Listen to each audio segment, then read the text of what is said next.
Hello, Duke fans. Welcome in to the Duke Blue Devils Insider Podcast, your daily podcast for everything Duke Blue Devils news, wherever you get your podcasts. My name is Hugh Strain, your daily host and writer at Duke Blue Devils on SI.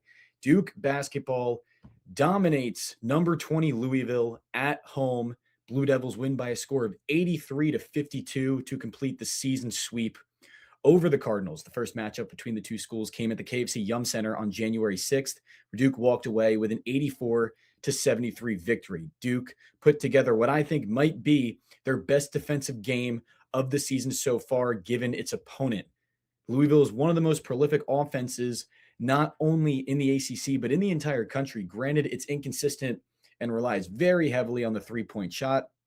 If the three isn't falling, Louisville probably isn't succeeding on offense. But when that three-point shot falls, they are dangerous. And Duke completely shut this team down. Louisville, 52 total points, their lowest point total of the season, and first time being held to under 60 points. 30% from the field, where the Cardinals 11 of 34 from three. That's a 32% clip, and 12 turnovers for the Cardinals forced by the Blue Devils. Duke absolutely dominant offensively, and I think it says a lot about how this Duke team has grown in the last few weeks since the last time these two teams met. Back on January 6th, Duke walked away with a 84-73 victory, but the first half was ugly on the defensive side of the ball for the Blue Devils. Duke entered the halftime locker room in a 47-38 deficit. That's the most points Duke has allowed to any team in any half so far this season. Duke just did not look connected on the defensive side of the ball. It's hard to really break down when Duke is playing poor defensively because they have the makeup to be the best defensive team in college basketball. We've seen it at times. This isn't to say Duke's a bad defensive team. They never have been a bad defensive team. They've been top 10 at KenPom in adjusted defensive efficiency pretty much all season long. But with the length, the versatility, and the switchability that Duke has on defense, seeing really anything less than elite just feels uncharacteristic. And early in the season, it felt like Duke was absolutely the best defensive team in college basketball, at least in my opinion, from an unbiased standpoint. But there were times in that sort of middle stretch of the season where Duke just didn't look consistently elite for 40 minutes. There was kind of stretches. Duke was definitely a second half team. Ugly first halves, really on the defensive side of the ball. It happened on offense as well. But I think there's less excuses when that happens on the defensive side of the ball because Duke has the potential, the length, and the switchability to be the best defensive team in college basketball. They're the second tallest team in the country, can switch 1 through 5 with almost every rotation that comes out. There's no reason Duke should be less than fantastic defensively. Tonight here against the Cardinals on January 26th, again, after that ugly first half in the earlier matchup, Duke put together 40 minutes of stellar defense against one of the ACC's most prolific offenses. And another detail onto that was on January 6th, Louisville five-star guard Mikal Brown Jr. was out. He missed a total of 8 games with a lower back injury, and Duke still looked pretty weak defensively without Mikal Brown Jr. on the floor. Brown is a huge part of this Louisville team. They went just 4-4 without him. He's an elite athlete, incredible passer, incredible scorer, one of the best point guards in all of college basketball, and was one of the top point guards coming out of high school. He came back from his injury on Saturday in an 85-71 victory for Louisville against Virginia Tech. He went for 20 points and 6 assists in 29 minutes on 63% shooting and 50% from three. Really hadn't missed a beat despite missing 8 games, but he was out for Duke's first matchup against Louisville. And Duke still just didn't look that great defensively, even with probably their most important player not on the floor. Well, Brown was back tonight, and Duke completely took him out of the ballgame. Against Duke in 34 minutes, Mikal Brown goes for just 7 points, 4 assists, 3 turnovers on 1 of 13 shooting from the floor and 1 of 7 from 3. Duke makes him a complete non-factor and really took away all the 3-point shooting that this Louisville team had. Isaac McNeely with just 6 points on 2 of 5 shooting. Ryan Conwell went for 18, but outside of him, there are really no consistent threats on that side of the ball. And Louisville never really felt like it had a chance at any point in the second half. Again, Duke went into halftime with a 38-28 lead, outscored Louisville in the second half 45-24. It was an elite showing on the defensive side of the ball for the Blue Devils. And I think this team is starting to string together a lot more consistency. That was kind of the biggest question, it felt like, with this Duke team. Everyone knows the ceiling for this team is probably the best team in the country. Duke has the legitimate potential to be the best team in the country and win a national championship. That was already decided, but it needs to be consistent.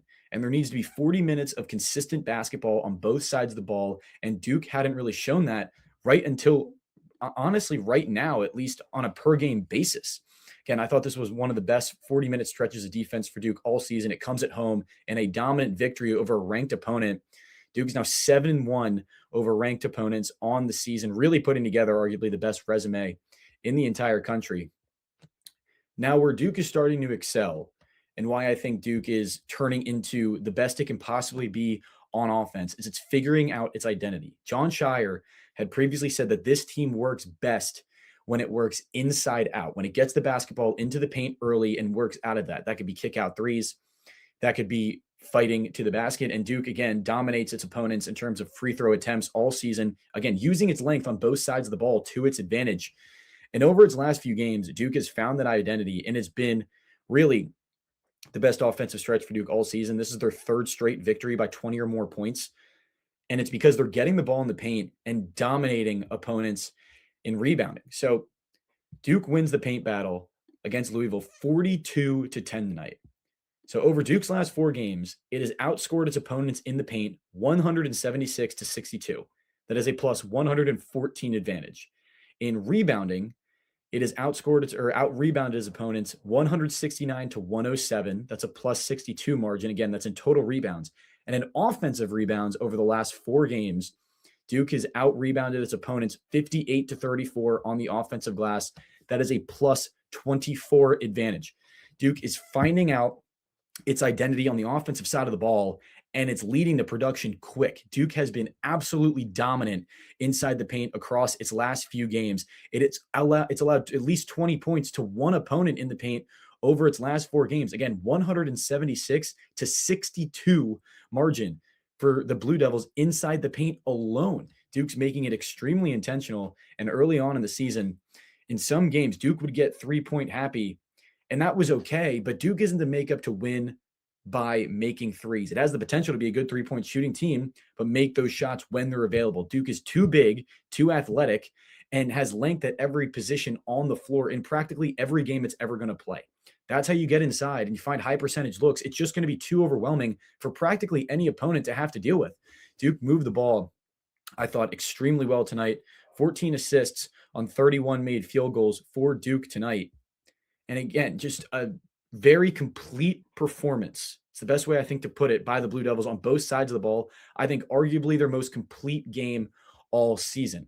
Another reason for that is because Duke got contributions outside of Cameron Boozer, and it wasn't a, quote, dominant performance, you can say. Again, I always want to stress that we can't grow accustomed to these 25-point, 12-rebound performances from Cameron Boozer and act like that's just his normal stat line, because that is not normal. As fans, we can't just take that for granted. It is an unbelievable stat line to be doing consistently for Cameron Boozer, the nation's leading scorer. Tonight against the Cardinals, he went for 19 points and 10 boards on 8 of 16 shooting from the field. Based on what he's done all season, that feels like a bad game, a 19-point, 10-rebound double-double, but it's not. And, the first point here is that Duke fans can't get accustomed to Boozer's under 20-point games. Again, he's averaging over 23 points per game. That's below his average, but you cannot act like that's normal. But the reason Duke is continuing to get better and why we think they're growing is Duke scored 83 points with only 19 of them coming from Cameron Boozer. Isaiah Evans goes for 15. Nick Hamenya has a fantastic game with 14 points on 5 of 6 shooting and 3 of 4 shooting from 3. Hamenya was a guy that had really struggled to see minutes early on in conference play, but he's been putting together a stretch of some really good basketball over his last few games and just looks way more confident out there. Again, kind of came in as a 5-star freshman, one of this team's best shooters, but had really struggled to see some minutes early in conference play. He's coming back, put together a fantastic showing.